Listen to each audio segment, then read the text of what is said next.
नमस्कार दोस्तों, जैसा कि आप जानते हैं मेरा नाम सोहम शर्मा है। चैनल को सब्सक्राइब करें, लाइक करें, आपका सहयोग दें अपना।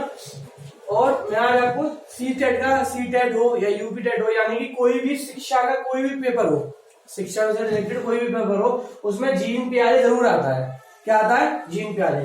तो मैं आपको जीन प्यारे के बारे में एक ही वीडियो में पूरा करा दूंगा, इससे बाहर क्वेश्चन जाएगा नहीं आपका। सबसे पहले जानते हैं जीन प्यारे। देखो भैया, ये जीन प्यारे कहाँ के थे? स्विट्जरलैंड के थे। कहाँ के थे भैया? स्विट्जरलैंड। अब देखो, ये पहले क्या थे? जीव शास्त्री थे। क्या थे? जीव शास्त्री थे। पर इन्होंने महत्वपूर्ण काम किसमें किया? पर इन्होंने महत्वपूर्ण काम किया था मनोवैज्ञानिक में। किसमें किया था? मनोविज्ञान। इन्होंने कहा था कि जो बच्चे होते हैं ना, वो अपने ज्ञान की खोज स्वयं करते हैं। बच्चे को इन्होंने क्या बताया था? नन्हा वैज्ञानिक बताया था। इन्होंने क्या बताया था बच्चों को? नन्हा वैज्ञानिक। ये भी ध्यान रखना भाई, अगर ये प्रश्न में आ जाए ना कभी भी कि नन्हा वैज्ञानिक किसने बताया, तो जीन प्यारे ने बच्चों को क्या बताया था? नन्हा वैज्ञानिक। स्टार्टिंग में इन्होंने क्या किया? इन्होंने अपने बच्चों पर प्रयोग किया था। इसलिए इनकी कई बार आलोचना भी हुई, पर इन्होंने कुछ ध्यान नहीं दिया। इन्होंने बच्चों में प्रयोग करके बच्चों के बारे में बताया, बच्चों का मानसिक, संज्ञानात्मक सब विकास बताया। तो इन्होंने संज्ञानात्मक विकास की भी संज्ञानात्मक विकास का सिद्धांत दिया। इन्होंने किसका दिया? संज्ञानात्मक विकास का सिद्धांत। अब देखो, संज्ञान क्या होता है? संज्ञान का मतलब होता है संज्ञान, यानी जैसे आपने देखा होगा कि क्या कहते हैं, कोई आदमी कहता है फलाना मर गया, तो अब वो कहता है हाँ मेरे संज्ञान में है, यानी कि मुझे उसकी जानकारी है। तो संज्ञान का मतलब क्या हो गया? ज्ञानात्मक। इसको ज्ञानात्मक भी कह सकते हैं, इसको संज्ञान कहते हैं। संज्ञानात्मक का होता है, संज्ञान का मतलब होता है ज्ञान। संज्ञान का मतलब क्या होता है? किसी चीज के बारे में, वस्तु के बारे में जानकारी। अब देखो, जीन प्यारे कहाँ के थे? स्विट्जरलैंड के थे, जीव शास्त्री थे। अब इन्होंने क्या कहते हैं, 1920 में आए थे मनोविज्ञान में।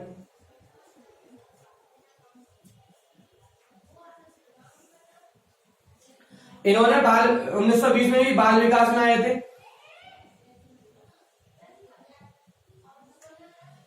स्टार्टिंग में एक इनका लेख आया था 1923 में। इनकी पहली पुस्तक आई थी 1923 में। इनकी पुस्तक का नाम क्या था? 1923 में आई थी the language and thought of the child. The language and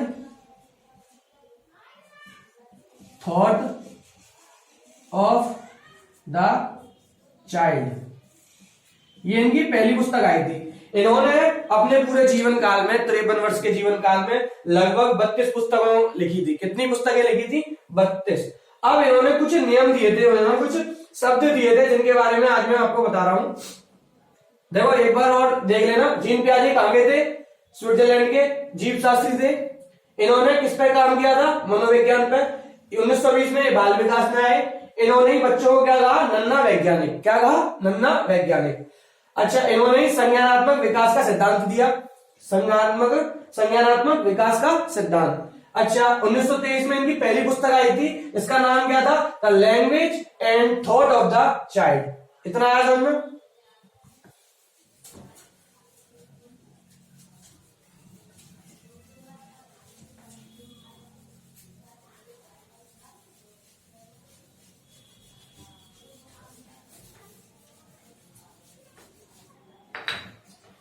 इन्होंने देखो, एक होता है स्कीम, एक होता है स्कीमा। स्कीम और स्कीमा, देखो इन दोनों में डिफरेंस क्या है? देखो, स्कीम का मतलब होता है किसी कार्य को करने के विभिन्न तरीके। क्या होता है?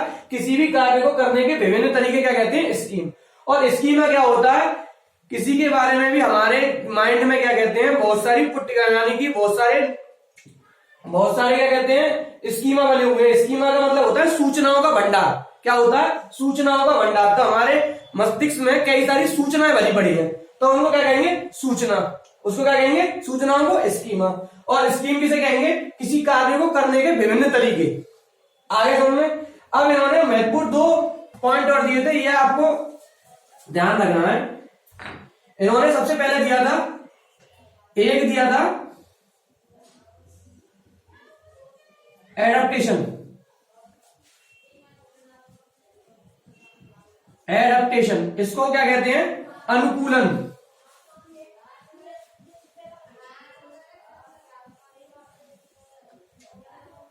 एडेप्टेशन का मतलब क्या होता है? किसी भी पर्यावरण में, किसी भी कहीं भी अपने आप को ढाल लेना। अनुकूलन का मतलब क्या होता है? अपने आप को उस पर्यावरण के देख रेख में ढाल लेना। जैसे कि आप क्या कहते हैं, यहाँ गर्मी पड़ रही है, जैसे आप यूपी में रह रहे हो और यूपी में गर्मी पड़ रही है, आप जम्मू कश्मीर चले गए तो देखोगे आप अपने शरीर को ढाल लोगे, कपड़े पहनोगे या कैसे भी अपने शरीर को ढाल लोगे ना, तो ये क्या हो गया बेटा? अनुकूलन। क्या हो गया भैया? अनुकूलन। अब इनमें ही इन्होंने 2 चीजें दी थी, एक आत्मसातीकरण दिया था,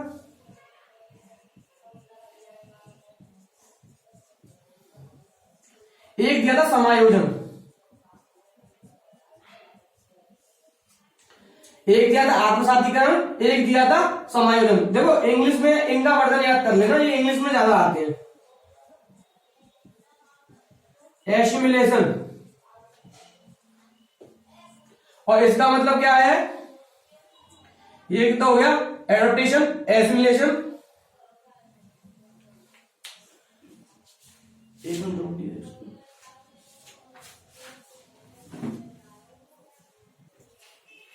देखो क्या कहते हैं? आत्मसातीकरण को क्या कहते हैं? एसिमिलेशन। इसको कहते हैं अकोमोडेशन।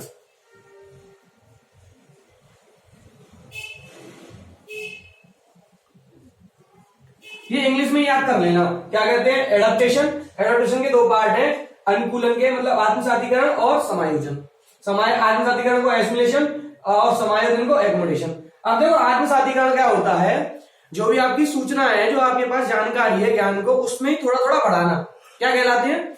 वो कहलाते हैं आत्मसातीकरण। आत्मसातीकरण का मतलब होता है, जैसे आपको क्या कहते हैं, सपोज करो कोई जानवर देख लिया आपने, जैसे एग्जांपल सब कुत्ते का लेते हैं तो कुत्ते का ही ले लो। आपने एक कुत्ता देख लिया, उसकी 4 टांगे हैं, पूंछ है ना, और वो चलता फिरता है, तो आपने वो देखा व्हाइट कलर का। पहले सबसे पहले क्या देखा आपने? व्हाइट कलर का। फिर क्या देखा?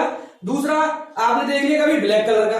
तो आपने देखा कि आप उसमें वृद्धि कर रहे हो, यानी कि कुत्ता काला भी हो सकता है और आपका गोरा भी हो सकता है।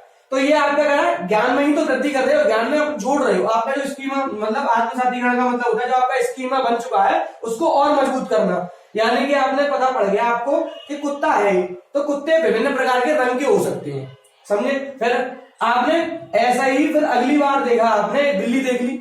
क्या देख ली? बिल्ली। अब बिल्ली देख ली तो अब कुत्ता करता है भौं और बिल्ली करती है म्याऊं म्याऊं, तो दोनों में डिफरेंस आ गया ना। जहां बेटा अगर दोनों में मतभेद पैदा हो जाए तो क्या आएगा? समायोजन। समायोजन की सीधी एक ट्रिक ध्यान रखना, केवल परिवर्तन। क्या आ गया? परिवर्तन। और अगर आप जोड़ोगे, कुछ भी प्लस करोगे, कुछ भी जोड़ोगे,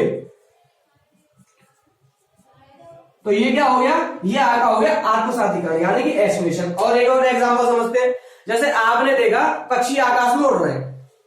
अब बच्चे ने स्कीमा क्या बना लिया? पक्षी आकाश में उड़ते हैं, उसने चील देखी, बाज देखी, सब पक्षी आकाश में उड़ते हैं, उसके एक कंसेप्ट बन गया कि पक्षी आकाश में उड़ते हैं। तो ये हो गया आत्मसातीकरण। अब क्या है? उसने पतंग उड़ते देख ली, पतंग उड़ते देख ली, तो देखो अब दोनों में डिफरेंस आ गया ना। जहां पक्षी और पतंग में दोनों में डिफरेंस आ गया, तो अब उसने नया स्कीमा बनाया। जरूरी नहीं है जो आकाश में उड़े वो पक्षी हो, क्या हो सकता है? पतंग भी हो सकती है, हवाई जहाज भी हो सकता है। तो आपने इसके बताया, ये उसने क्या बना लिया? अलग अलग डिफरेंस। जब उसने उसके दिमाग में मतभेद पैदा हो गया, थोड़ा उसके दिमाग में डाउट हो गया, तो उसने क्या? परिवर्तन किया। क्या समझे? उसने क्या? परिवर्तन। जैसे उसने कहा पक्षी आकाश में उड़ते हैं, तो आकाश में उड़ेंगे तो पतंग भी आकाश में उड़ रही है, तो जहां मतभेद पैदा हो गया, जहां मतभेद पैदा वहां समायोजन। इतना आया समझ में? अगर आप ज्ञान में वृद्धि करते जा रहे हो तो ये हो गया आत्मसातीकरण। जहां भी मतभेद पैदा हो गया, समझ लेना, जहां भी मतभेद पैदा हो गया वो क्या हो जाएगा? आपका समायोजन। इतना आया समझ में? इतना आया।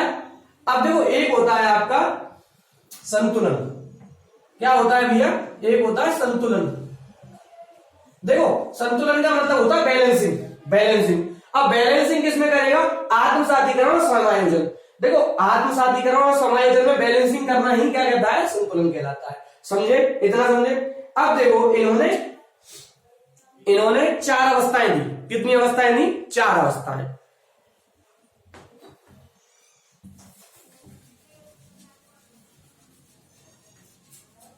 अब देखो एक एक अवस्था के बारे में पढ़ेंगे।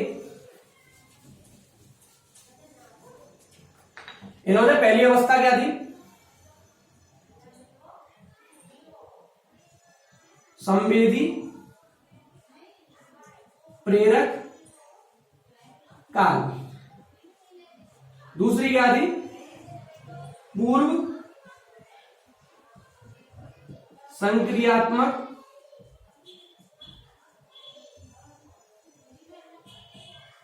काल। तीसरी क्या दी उन्होंने?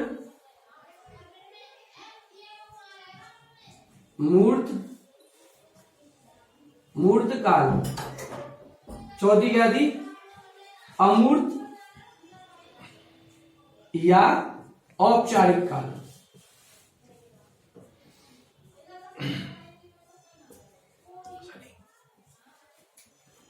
ये समझे? अब देखो संवेदी प्रेरक काल में इनकी एक बार एज और लिख लो, 0 से 2 वर्ष, 2 से 7 वर्ष, इससे 7 से 11 और ये 11 से, वैसे बेसिकली 14-15 मानते हैं, सही है, और 11 से ऊपर ही मान सकते हो आप। अब इनके बारे में आपको मैं पूरा डिटेल में भी कराता हूँ। ये इसमें से प्रश्न पूछे जाते हैं। सबसे पहले तो यही पूछ लिया जाता है, पूर्व संक्रियात्मक काल का एज क्या, वर्ष क्या है? 2 से 7। मूर्त काल पूछ लेगा 7 से 11 और अमूर्त पूछ लेगा 11 से 14। समझे? ये थोड़े से आप ध्यान रखना। समझे? अब देखो स्टार्टिंग में संवेदी प्रेरक काल कराता हूं मैं आपको। मोस्ट जितने भी इंपॉर्टेंट क्वेश्चन आज बन चुके हैं ना, सब करा दूंगा मैं आपको, टेंशन फ्री रहो आप।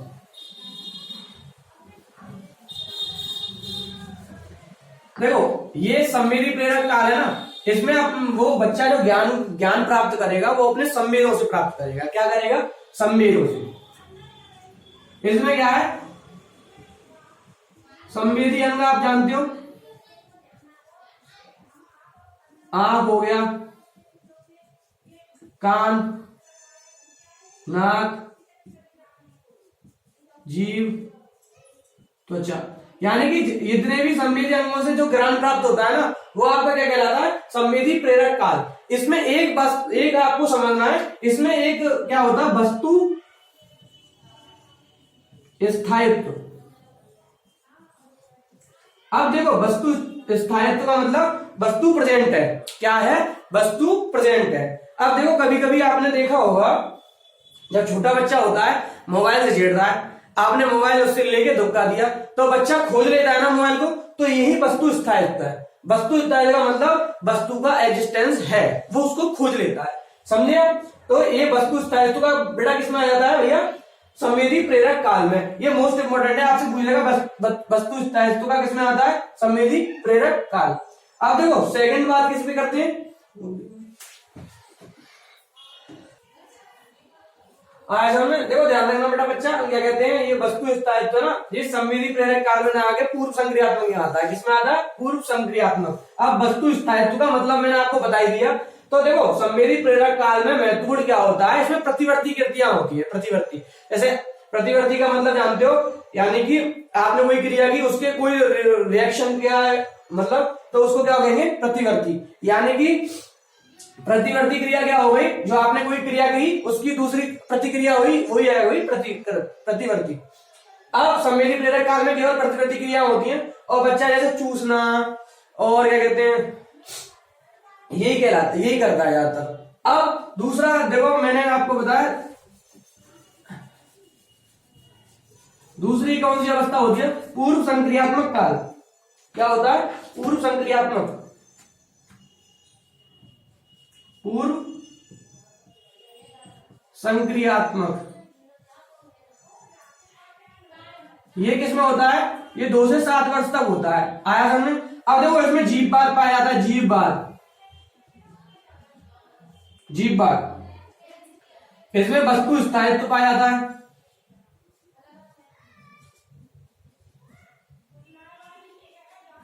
इसमें आत्म केंद्रितता पाई जाती है,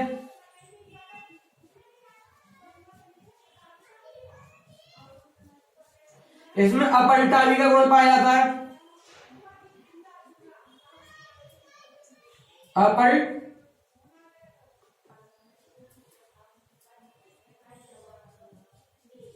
अपलटावी नहीं कर पाता है बच्चा, है ना। इसको ही अनुक्रमणीयता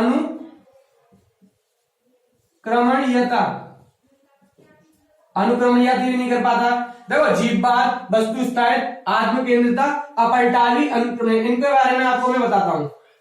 देखो जीववाद क्या है, जीववाद का मतलब क्या है, जब बच्चा छोटा होता है ना 2 से 7, तो वो हर चीज को जीवित समझता है। जैसे आपने कभी कभी देखा होगा, बच्चा चल रहा है, अब बच्चा गिर गया तो कहते हैं ना चट्टी मर गई, तो बच्चा बड़ा खुश हो जाता है, अपने दर्द सबको भूल जाता है ना, और जमीन को भी पीटने लग जाता है। तो ये क्या है, जीववाद, समझ रहे हो। उसको जीवित और मृत के बारे में कोई डिफरेंस नहीं पता, समझे, देखो जीववाद। अब देखो वस्तु स्थायित्व, वस्तु स्थायित्व में पहले टॉपिक में बता चुका हूं। वस्तु स्थायित्व का मतलब वस्तु एक्सिस्टेंस में है, इतना है समझ। अब देखो जब बच्चे से माँ, जैसे बच्चे को भूख लगी, अब उसने रो दिया, उसको पता पड़ गया, लॉजिक पता पड़ गया भाई रोने से माँ आ जाएगी, तो वस्तु स्थायित्व है ना, तभी तो माँ आई। अब आत्म केंद्रिता का मतलब, आत्म केंद्रिता मतलब आत्म यानी कि स्वयं के केंद्र होना, स्वयं के केंद्र है, यानी कि जो बच्चा कर रहा है ना सब कुछ सही है। देखा होगा आपने, छोटा बच्चा जो भी कर रहा है सब सही है। अब उसको कोई चॉकलेट पसंद है तो वो भी तुम ही खाओ, उसको कोई आइसक्रीम पसंद है वो भी खाओ, सबको खिलाता है वो, चाहे उसको पसंद है तो सबको जबरदस्ती करेगा कि भैया तुम भी पसंद करो इसको। तो ये क्या हो गया, आत्म केंद्रिता। अब देखो अपलटावी, अनुप्रणीयता। देखो अपलटावी का मतलब क्या है, बच्चा देखो ये तो जानता है, संक्रिया तो सब जानता है, संक्रिया का मतलब आप पता है, संक्रियात्मक काल है ना, संक्रिया उसमें पहले बच्चा संक्रिया तो जानता है, जैसे प्लस है माइनस है जान लेता है। पर मेन चीज क्या है, जैसे आपने कहा 2 + 4 आपका कितना है 6, है ना, पर आपने पूछा 6 कैसे आया, तो यानी कि वो नहीं मान सकता, यानी कि 6 2 + 4 में 6 जोड़े तो 6 आ गया। अब 6 में से 2 घटाओगे जब तो 4 आएगा। अगर आप उससे पूछोगे 4 कैसे आएगा तो नहीं बता सकता। तो यही क्या होता है, अपलटावी। क्या होता है, अपलटावी। जैसे दो क्या कहते हैं, 2 कंटेनरों में पानी ले रखा है, बराबर इक्वल 1 लीटर पानी है, सही है, दोनों का आयतन दोनों समान मात्रा में, समान शेप में, एक जैसे हैं। तो देखा आपने देखा तो क्या कहते हैं, वो बता देगा दोनों में बराबर है। पर जैसे ही आपने थोड़ा बर्तन बड़ा ले लिया और उसमें पानी डाल दिया, तो जिसमें ज्यादा पानी दिखेगा ना तो बच्चा कह देगा कि वही है। तो इसका मतलब अपलटावी का गुण नहीं है उसमें। किसका नहीं है, अपलटावी का।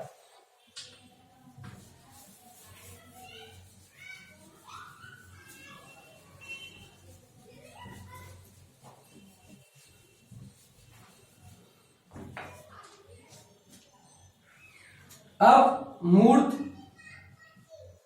संक्रियात्मक काल।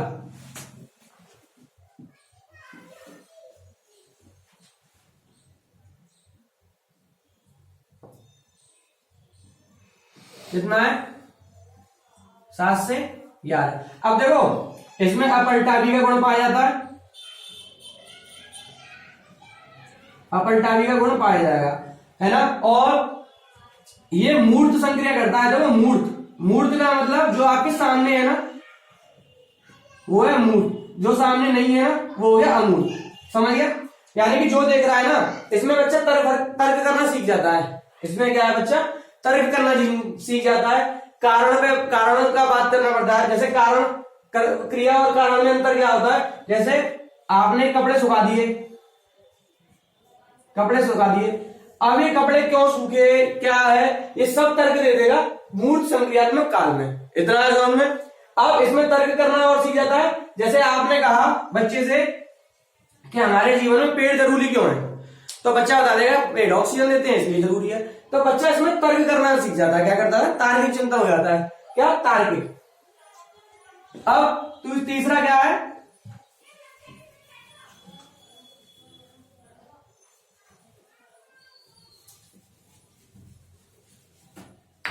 इसको अमूर्त भी कह सकते हो, अमूर्त, या इसको औपचारिक भी कह सकते हो।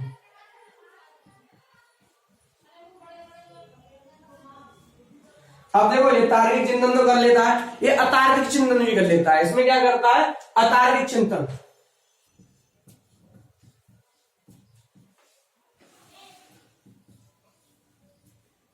इसमें बच्चा अतार्किक चिंतन भी करता है, यानी कि जो उपस्थित है उसके बारे में तो सोच ही लेता है, जो उपस्थित नहीं है उसके बारे में भी चिंतन कर लेता है। देखो अमूढ़ चिंतन में बच्चा एक तरह का परिपक्व सा हो जाता है, सबके बारे में समझ सोच, सबके बारे में धारणाएं बना लेता है। तो ये होता है बेटा अमूर्त चिंतन। इतना है समझ में। इसमें सबसे ज्यादा महत्वपूर्ण कौन सी अवस्था है? इसमें सबसे ज्यादा महत्वपूर्ण अवस्था है आपकी मूर्त अवस्था, मूर्त और आगे पूर्व संक्रियात्मक। इनमें से आपके ज्यादातर क्वेश्चन पूछे जाते हैं, पूर्व संक्रियात्मक में और मूर्त में। तो इस चैनल को सब्सक्राइब करो, लाइक करो। धन्यवाद।